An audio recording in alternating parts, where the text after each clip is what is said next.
ओम शांति। आज प्यारे बाबा के 15 नवंबर के अव्यक्त महावाक्य हैं। आज की अव्यक्त मुरली 18 जनवरी 1987 की 87 की रिवाइज कोर्स की मुरली है। आज की मुरली में विशेष बाबा के सामने गीता पाठशाला वाले सेवादारी बैठे हुए थे, तो अव्यक्ति दिवस पर अव्यक्त बाप दादा अपने फरिश्ता स्वरूप बच्चों से मिलन मनाने के लिए अव्यक्त फरिश्ता ब्रह्मा बाबा के द्वारा मिलन मनाने के लिए आए हुए हैं। और इस मिलन के अंदर बाबा जो सब बच्चों को कर्मातीत बनने की अवस्था होती क्या है, कैसे बनने का कार्य जैसे 87 में ही डायरेक्शन के रूप में बाबा ने दिया। जैसे कर्मातीत अवस्था की परिभाषा अब तक हम ये तो सुनते आए कि देह और देह के संबंधन से मुक्त, संबंधों के बंधन से भी मुक्त अवस्था जो है कर्मातीत अवस्था होती है। लेकिन आज जो एडिशनल पॉइंट है उसमें बाबा ने कहा अगर सेवा करते हैं, सेवा करने में भी अगर कोई इच्छाएं बनी रहती हैं, स्वार्थ बना रहता है, तो अगर उस इच्छा और स्वार्थ के बंधन से भी हम मुक्त हैं तो वो हमारी कर्मातीत अवस्था है।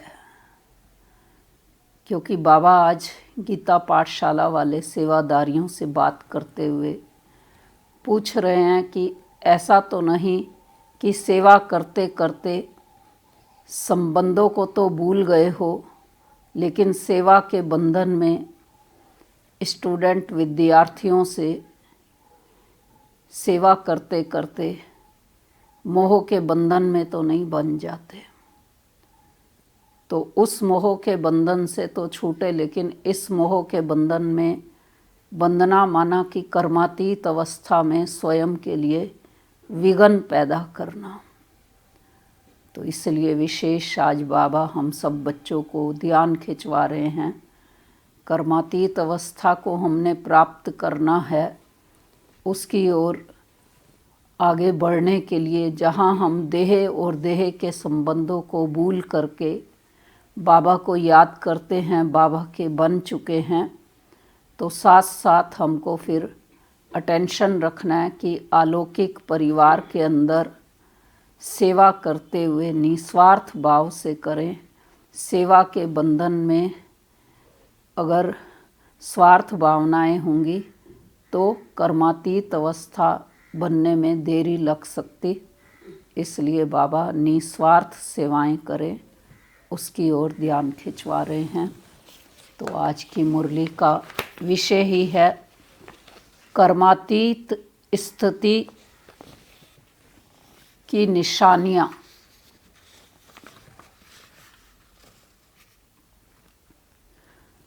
आज अव्यक्त बाप दादा अपने अव्यक्त स्थिति भव के वरदानी बच्चों व अव्यक्ति फरिश्तों से मिलने आए हैं। यह अव्यक्त मिलन इस सारे कल्प में अब एक ही बार संगम पर होता है। सतयुग में भी देव मिलन होगा, लेकिन फरिश्तों का मिलन, अव्यक्त मिलन इस समय ही होता है। निराकार बाप भी अव्यक्त सप्त ब्रह्मा बाप के द्वारा मिलन मनाते हैं। निराकार को भी यह फरिश्तों की महफिल अति प्रिय लगती है, इसलिए अपना दाम छोड़ आकारी व साकारी दुनिया में मिलन मनाने आए हैं। फरिश्ते बच्चों के स्नेह की आकर्षण से बाप को भी रूप बदल वेश बदल बच्चों के संसार में आना ही पड़ता है। यह संगम युग बाप और बच्चों का अति प्यारा और न्यारा संसार है। स्नेह सबसे बड़ी आकर्षित करने की शक्ति है, जो परम आत्मा बंधन मुक्त को भी, शरीर से मुक्त को भी स्नेह के बंधन में बांध लेती है।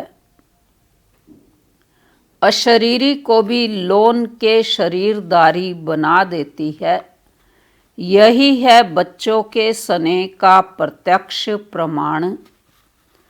आज का दिन अनेक चारों ओर के बच्चों के स्नेह की धाराएं स्नेह के सागर में समाने का दिन है। बच्चे कहते हैं हम बाप दादा से मिलने आए हैं। बच्चे मिलने आए हैं व बच्चों से बाप मिलने आए हैं। बाबा पूछ रहे हैं कि बच्चे मिलने आए हैं व बच्चों से बाप मिलने आए हैं। क्या जवाब देंगे हम इसका? या दोनों ही मधुबन में मिलने आए हैं?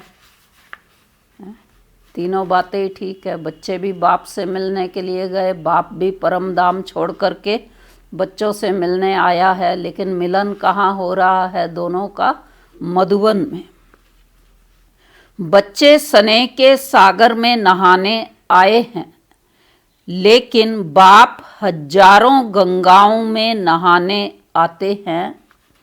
इसलिए गंगा सागर का मेला विचित्र मेला है। स्नेह के सागर में समाये सागर समान बन जाते हैं। आज के दिन को बाप समान बनने का स्मृति अर्थात समर्थी दिवस कहते हैं। क्यों? आज का दिन ब्रह्मा बाप के संपन्न और संपूर्ण बाप समान बनने का यादगार दिवस है। ब्रह्मा बच्चा सो बाप, क्योंकि ब्रह्मा बच्चा भी है, बाप भी है। आज के दिन ब्रह्मा ने बच्चे के रूप में सपूत बच्चा बनने का सबूत दिया। स्नेह के स्वरूप का समान बनने का सबूत दिया। अति प्यारे और अति न्यारेपन का सबूत दिया। बाप समान कर्मातीत अर्थात कर्म के बंधन से मुक्त न्यारा बनने का सबूत दिया। सारे कल्प के कर्मों के हिसाब किताब से मुक्त होने का सबूत दिया। सिवाय सेवा के स्नेह के और कोई बंधन नहीं। सेवा में भी सेवा के बंधन में बंधने वाले सेवादारी नहीं, क्योंकि सेवा में कोई बंधन मुक्त बन सेवा करते और कोई बंधन युक्त बन सेवा करते। सेवादारी ब्रह्मा बाप भी है, लेकिन सेवा द्वारा हद की रायल इच्छाएं सेवा में भी हिसाब किताब के बंधन में बांधती हैं। लेकिन सच्चे सेवादारी इस हिसाब किताब से भी मुक्त हैं। इसी को ही कर्मातीत स्थिति कहा जाता है। जैसे देह का बंधन, देह के संबंध का बंधन, ऐसे सेवा में स्वार्थ, यह भी बंधन कर्मातीत बनने में विघ्न डालता है। कर्मातीत बनना अर्थात इस रायल हिसाब किताब से भी मुक्त। मेजॉरिटी निमित्त गीता पाठशालाओं के सेवादारी आए हैं ना, तो सेवा अर्थात औरों को भी मुक्त बनाना। औरों को मुक्त बनाते स्वयं को बंधन में बांध तो नहीं देते। नष्टो मोहा बनने के बजाय लौकिक बच्चों आदि सबसे मोह त्याग कर स्टूडेंट से मोह तो नहीं करते। यह बहुत अच्छा है, बहुत अच्छा है, अच्छा अच्छा समझते मेरेपन की इच्छा के बंधन में तो नहीं बंध जाते। सोने की जंजीरें तो अच्छी नहीं लगती है ना, तो आज का दिन हद के मेरे से मुक्त होने का अर्थात कर्मातीत होने का अव्यक्ति दिवस मनाओ। इसी को ही स्नेह का सबूत कहा जाता है। कर्मातीत बनना यह लक्ष्य तो सबका अच्छा है। अब चेक करो कहाँ तक कर्मों के बंधन से न्यारे बने हो। पहली बात, लौकिक और अलौकिक कर्म और संबंध दोनों में स्वार्थ भाव से मुक्त। दूसरी बात, पिछले जन्मों के कर्मों के हिसाब किताब व वर्तमान पुरुषार्थ के कमजोरी के कारण किसी भी व्यर्थ स्वभाव संस्कार के वश होने से मुक्त बने हैं। कभी भी कोई कमजोर स्वभाव संस्कार व पिछला संस्कार स्वभाव वशीभूत बनाता है तो बंधन युक्त हैं, बंधन मुक्त नहीं। ऐसे नहीं सोचना कि चाहते नहीं हैं, लेकिन स्वभाव या संस्कार करा देते हैं, यह भी निशानी बंधन मुक्त की नहीं, लेकिन बंधन युक्त की है। और बात कोई भी सेवा की, संगठन की, प्रकृति की परिस्थिति, स्वस्थिति को व श्रेष्ठ स्थिति को डगमग करती है, यह भी बंधन मुक्त स्थिति नहीं है। इस बंधन से भी मुक्त। और तीसरी बात, पुरानी दुनिया में, पुराने अंतिम शरीर में किसी भी प्रकार की व्याधि अपनी श्रेष्ठ स्थिति को हलचल में लाए, इससे भी मुक्त। एक है व्याधि आना, एक है व्याधि हिलाना। तो आना यह भावी है, लेकिन स्थिति हिल जाना यह बंधन युक्त की निशानी है। स्वचिंतन, ज्ञान चिंतन, शुभ चिंतक बनने का चिंतन बदल शरीर की व्याधि का चिंतन चलना, इससे मुक्त। क्योंकि ज़्यादा प्रकृति का चिंतन चिंता के रूप में बदल जाता है, तो इससे मुक्त होना, इसी को ही कर्मातीत स्थिति कहा जाता है। इन सभी बंधनों को छोड़ना यही कर्मातीत स्थिति की निशानी है। ब्रह्मा बाप ने इन सभी बंधनों से मुक्त हो कर्मातीत स्थिति को प्राप्त किया। तो आज का दिवस ब्रह्मा बाप समान कर्मातीत बनने का दिवस है। आज के दिवस का महत्व समझा। 18 जनवरी का दिन ब्रह्मा बाप समान कर्मातीत बनने का दिवस है। अच्छा, आज की सभा विशेष सेवादारी अर्थात पुण्य आत्मा बनने वालों की सभा है। गीता पाठशाला खोलना अर्थात पुण्य आत्मा बनना। सबसे बड़े ते बड़ा पुण्य हर आत्मा को सदा के लिए अर्थात अनेक जन्मों के लिए पापों से मुक्त करना, यही पुण्य है। नाम बहुत अच्छा है। क्या नाम है? गीता पाठशाला। तो गीता पाठशाला वाले अर्थात सदा स्वयं गीता का पाठ पढ़ने वाले और पढ़ाने वाले। गीता ज्ञान का पहला पाठ अशरीरी आत्मा बनो और अंतिम पाठ नष्टो मोहा स्मृति स्वरूप बनो। तो पहला पाठ है विधि और अंतिम पाठ है विधि से सिद्धि। तो गीता पाठशाला वाले हर समय यह पाठ पढ़ते हैं कि सिर्फ मुरली सुनाते हैं,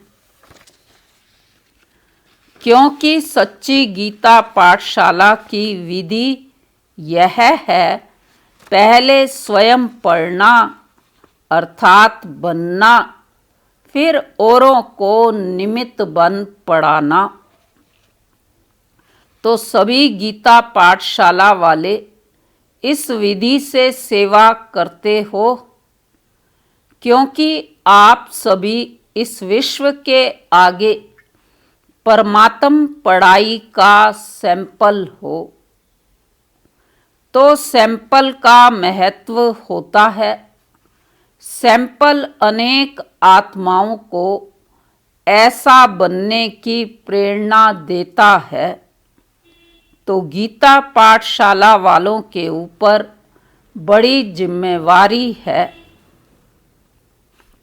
अगर जरा भी सैंपल बनने में कमी दिखाई तो अनेक आत्माओं को भाग्य बनाने के बजाय भाग्य बनाने से वंचित करने के निमित्त भी बन जाएंगे, क्योंकि देखने वाले सुनने वाले साकार रूप में आप निमित्त आत्माओं को देखते हैं।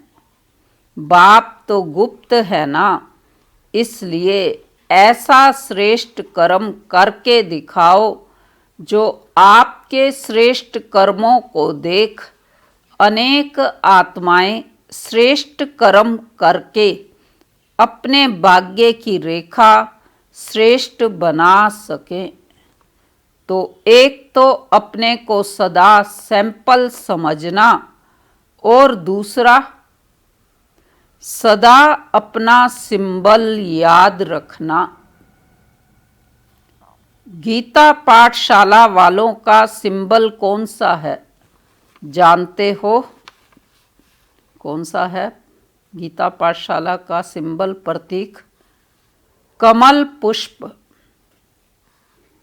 बाप दादा ने सुनाया है कि कमल बनो, और मिलती जुलती भाषा में आगे बाबा क्या कहेंगे? कमल बनो और अमल करो। कमल बनने का साधन ही है अमल करना। अगर अमल नहीं करते तो कमल नहीं बन सकते। इसलिए सैंपल है और कमल पुष्प का सिंबल सदा बुद्धि में रखो। सेवा कितनी भी वृद्धि को प्राप्त हो, लेकिन सेवा करते न्यारे बन प्यारे बनना। सिर्फ प्यारे नहीं बनना, न्यारे बन प्यारे बनना। क्योंकि सेवा से प्यार अच्छी बात है, लेकिन प्यार लगाव के रूप में बदल नहीं जाए। इसको कहते हैं न्यारे बन प्यारा बनना। सेवा के निमित्त बने, यह तो बहुत अच्छा किया। पुण्य आत्मा का टाइटल तो मिल ही गया। इसलिए देखो खास निमंत्रण दिया है, क्योंकि पुण्य का काम किया है। अब आगे जो सिद्धि का पाठ पढ़ाया, तो सिद्धि की स्थिति से वृद्धि को प्राप्त करते रहना। समझा आगे क्या करना है? अच्छा, सभी विशेष एक बात की इंतजार में है। वह कौन सी? तो सबने बाबा को कहा कि रिजल्ट सुनाओ। तो बाबा कह रहे हैं रिजल्ट आप सुनाएंगे या बाप सुनाएंगे? बाप दादा ने क्या कहा था? रिजल्ट लेंगे या देंगे?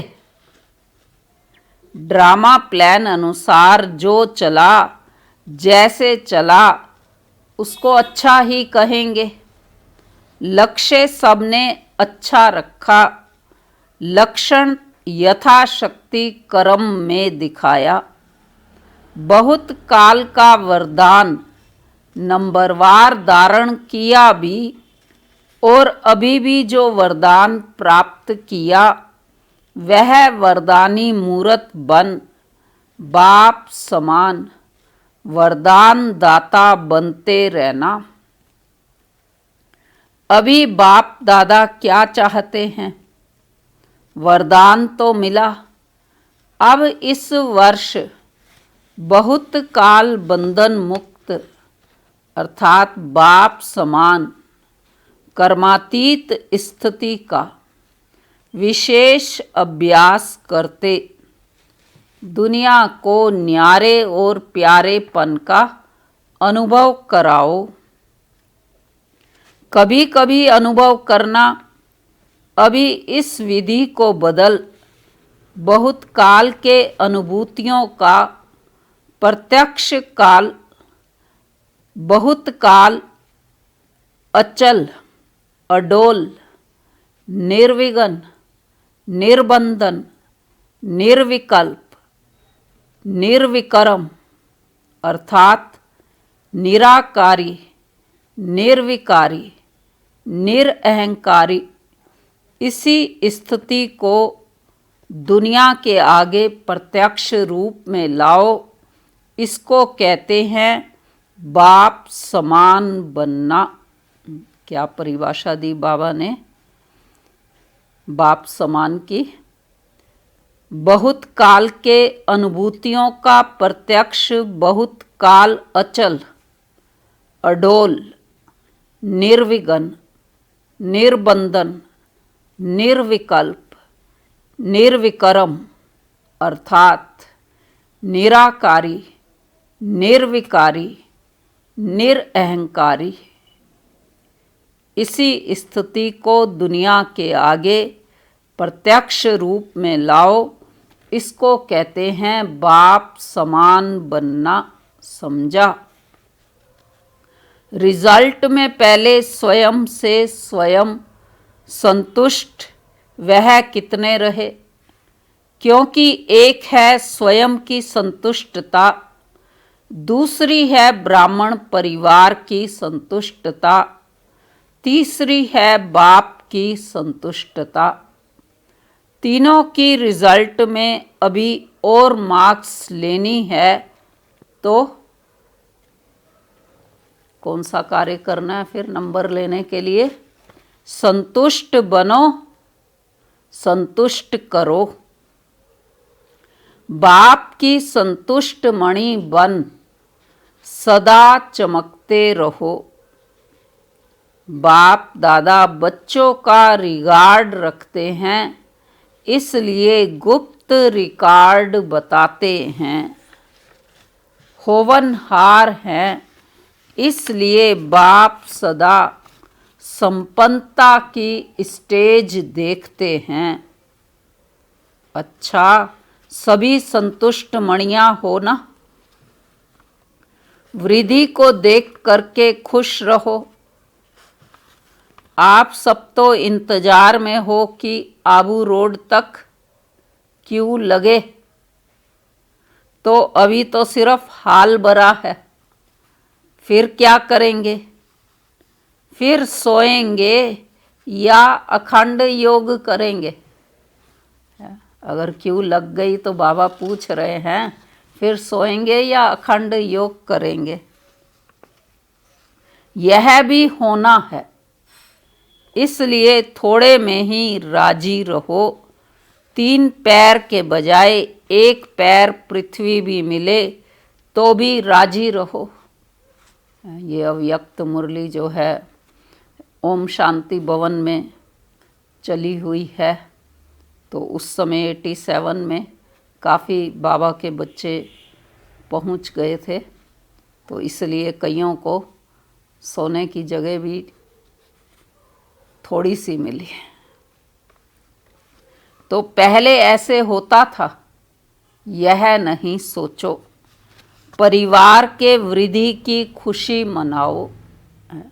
फिर शांतिवन में तो 25,000 30,000 भी होने लगे। तो आकाश और पृथ्वी तो खुटने वाले नहीं है ना? पहाड़ तो बहुत है, यह भी होना चाहिए, यह भी मिलना चाहिए। यह बड़ी बात बना देते हो। यह दादियाँ भी सोच में पड़ जाती हैं, क्या करें, कैसे करें। ऐसे भी दिन आएंगे जो दिन में धूप में सो जाएंगे, रात में जागेंगे। तो बाबा समझा रहे हैं कि ऐसे भी दिन आएंगे जो दिन में धूप में सो जाएंगे, रात में जागेंगे। वो लोग आग जलाकर आसपास बैठ जाते हैं गरम हो करके। आप योग की अग्नि जला करके बैठ जाएंगे। पसंद है ना? या खटिया चाहिए? बैठने के लिए कुर्सी चाहिए? यह पहाड़ की पीठ कुर्सी बना देना। जब तक साधन है तो सुख लो, नहीं है तो पहाड़ी को कुर्सी बनाना। पीठ को आराम चाहिए ना, और तो कुछ नहीं। 5,000 आएंगे तो कुर्सियां तो उठानी पड़ेंगी ना, क्योंकि जो ओम शांति भवन है उसमें अधिक से अधिक 5,000 ही बैठ सकते हैं, वो भी कुर्सी हटा करके। तो इसलिए उस समय कुर्सियां हटानी पड़ी होंगी। और जब क्यू लगेगी तो ये तो कुर्सियां हटी, और क्यू लगी तो खटिया भी छोड़नी पड़ेगी।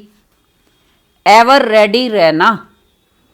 अगर खटिया मिले तो भी हाँ जी, दरनी मिले तो भी हाँ जी। ऐसे शुरू में बहुत अभ्यास कराए हैं। 15-15 दिन तक दवा खाना बंद रहता। दमा के पेशेंट भी डोडा अर्थात बाजरे की रोटी और लस्सी पीते थे। बैगरी पार्ट के अंदर ये सब हुआ था, लेकिन बीमार नहीं हुए, सब तंदुरुस्त हो गए। तो यह शुरू में अभ्यास करके दिखाया है, तो अंत में भी होगा ना।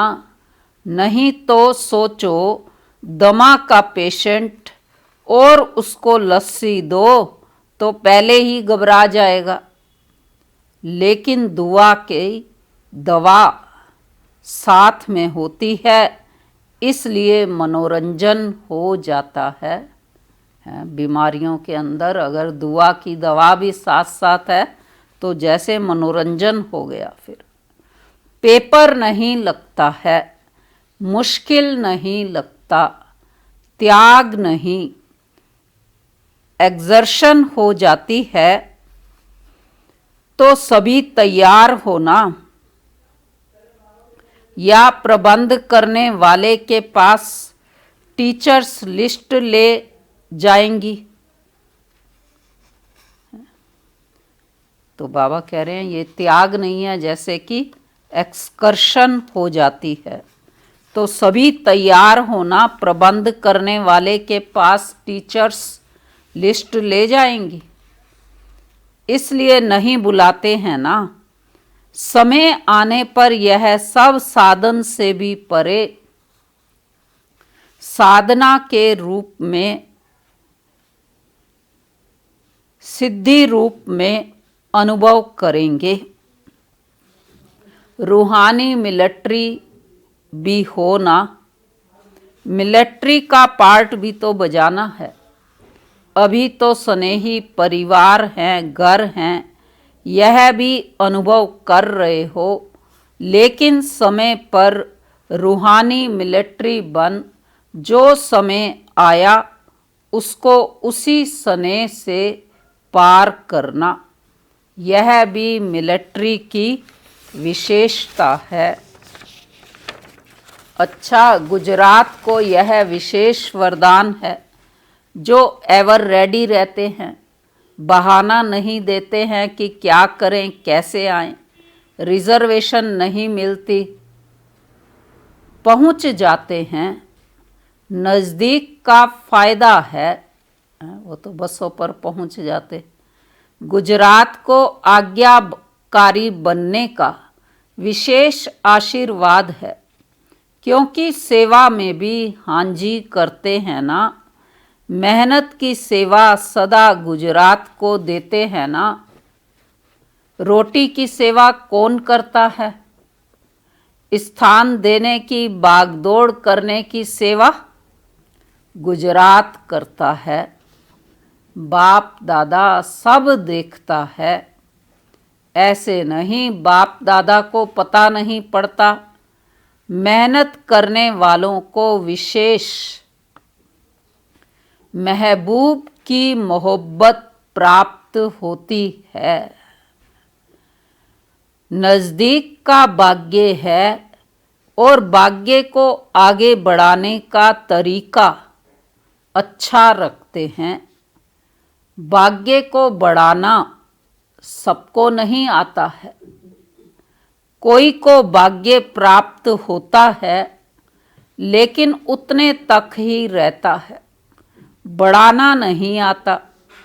लेकिन गुजरात को भाग्य है और बढ़ाना भी आता है, इसलिए अपना भाग्य बढ़ा रहे हो, यह देख बाप दादा भी खुश हैं।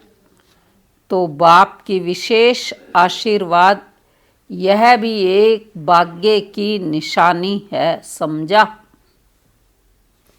जो भी चारों ओर के स्नेही बच्चे पहुँचे हैं, बाप दादा भी उन सभी देश विदेश दोनों के स्नेही बच्चों को स्नेह का रिटर्न क्या दे रहे बाबा? सदा अविनाशी स्नेही भव का वरदान दे रहे हैं।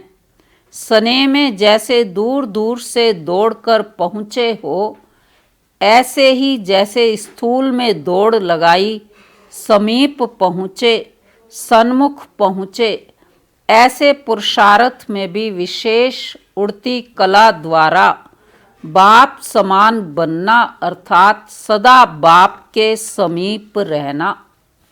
जैसे यहाँ सामने पहुँचे हो, वैसे सदा उड़ती कला द्वारा बाप के समीप ही रहना। समझा क्या करना है? यह स्नेह दिल का स्नेह दिलाराम बाप के पास आपके पहुँचने के पहले ही पहुँच जाता है। चाहे सन्मुख हो, चाहे आज के दिन देश विदेश में शरीर से दूर हैं, लेकिन दूर होते हुए भी सभी बच्चे समीप से समीप दिल तख्त नशीन हैं। तो सबसे समीप का स्थान है दिल। तो विदेश व देश में नहीं बैठे हैं, लेकिन दिल तख्त पर बैठे हैं, तो समीप हो गए ना। सभी बच्चों की याद प्यार उलैने मीठे मीठी रू रिहाने सौगातें सब बाप के पास पहुंच गई। बाप दादा भी स्नेही बच्चों को सदा मेहनत से मुक्त हो, मोहब्बत में मगन रहो, यह वरदान दे रहे हैं। तो सभी को रिटर्न मिल गया ना। अच्छा, फिर बाबा ने सारी मुरली जो सुनाई सार रूप में याद प्यार दे रहे हैं। सर्व स्नेही आत्माओं को, सदा समीप रहने वाली आत्माओं को, सदा बंधन मुक्त कर्मातीत स्थिति में बहुत काल अनुभव करने वाली विशेष आत्माओं को, सर्व दिल तख्त नशीन संतुष्ट मणियों को बाप दादा का अव्यक्ति स्थिति भव के वरदान साथ याद प्यार और गुड नाइट और गुड मॉर्निंग। सवेरा हो गया था ये मुरली चलते चलते। तो ये थे आज के प्यारे बाप दादा के महावाक्य। अव्यक्त स्थिति में रहने वाले अव्यक्त फरिश्तों से अव्यक्ति मिलन मनाने के लिए अव्यक्त बाप दादा अव्यक्त ब्रह्मा बाबा के साथ मिलन मनाने के लिए आए हुए हैं। तो आज की मुरली का वरदान है, पुराने खाते समाप्त कर नए संस्कारों रूपी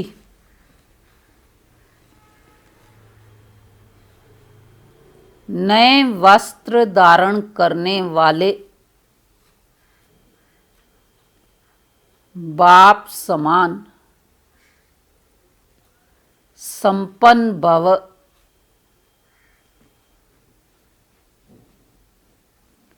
वरदान का स्पष्टीकरण है, जैसे दीपावली पर नए वस्त्र धारण करते हैं, ऐसे आप बच्चे इस मर्जीवा नए जन्म में नए संस्कार रूपी वस्त्र धारण कर नया वर्ष मनाओ। अपनी कमजोरी, कमियां, निर्बलता, कोमलता आदि के जो भी पुराने खाते रहे हुए हैं, उन्हें समाप्त कर सच्ची दीपावली मनाओ। इस नए जन्म में नए संस्कार धारण कर लो तो बाप समान संपन्न बन जाएंगे।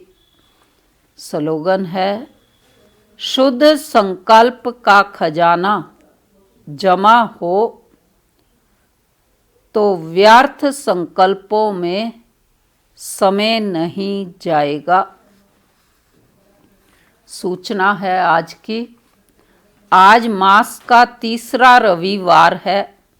सभी राजयोगी तपस्वी भाई बहनें साया 6:30 से 7:30 बजे तक विशेष योग अभ्यास के समय अपनी शुभ भावनाओं की श्रेष्ठ वृत्ति द्वारा मनसा महादानी बन सबको निर्भयता का वरदान देने की सेवा करें।